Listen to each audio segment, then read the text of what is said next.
भगवान गौतम बुद्ध का जन्म 563 ईसा पूर्व में लुम्बिनी कपिलवस्तु नेपाल में हुआ था। उनके बचपन का नाम सिद्धार्थ था। भगवान बुद्ध के पिता का नाम सुद्योधन एवं माता का नाम महामाया था।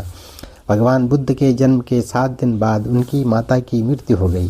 भगवान गौतम बुद्ध का विवाह यशोधरा से हुआ। उनके पुत्र का नाम राहुल था। भगवान गौतम बुद्ध ने मात्र 29 वर्ष की आयु में राजपाट छोड़कर गृह त्याग कर दिया। इसी गृह त्याग की घटना को भगवान का महाभिनिष्क्रमण कहा जाता है। भगवान गौतम बुद्ध को 483 ईसा पूर्व में 80 वर्ष की आयु में कुशीनगर में निर्वाण अर्थात मोक्ष की प्राप्ति हुई। इस घटनाक्रम को बौद्ध धर्म ग्रंथों में महापरिनिर्वाण कहा जाता है।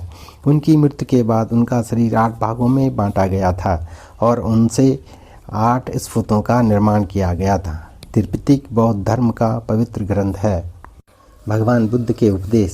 पहला, भगवान बुद्ध ने कहा कि जन्म, मृत्यु, रोग, इच्छा आदि सभी दुख के कारण हैं। दूसरा, किसी प्रकार की इच्छा सभी दुखों का कारण है। तीसरा, तृष्णाओं पर नियंत्रण करना चाहिए ताकि हम दुख से बच सकें। चौथा, भगवान बुद्ध ने सांसारिक दुखों को दूर करने के 8 मार्ग बताए हैं। इन्हें अष्टांगिक मार्ग या मध्यम मार्ग कहा गया है। उन्होंने कहा कि मध्यम मार्ग अपनाकर मनुष्य निर्वाण अर्थात मोक्ष परम गति प्राप्त कर सकता है। अष्टांगिक मार्ग। पहला, सम्यक दृष्टि, शुद्ध दृष्टि अर्थात सत्य असत्य पाप पुण्य आदि के भेदों को समझना।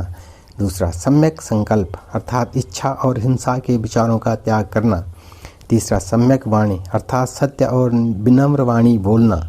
चौथा, सम्यक कर्म अर्थात सदा सही और अच्छे कार्य करना। पांचवा, सम्यक आजीव अर्थात जीविका के उपार्जन के लिए सही तरीके से धन कमाना। छठा, सम्यक व्यायाम अर्थात बुरी भावनाओं से दूर रहना। सातवां, सम्यक स्मृति अर्थात अच्छी बातों एवं अच्छे आचरण का प्रयोग करना। आठवां, सम्यक समाधि अर्थात किसी विषय पर एकाग्रचित्त होकर विचार करना।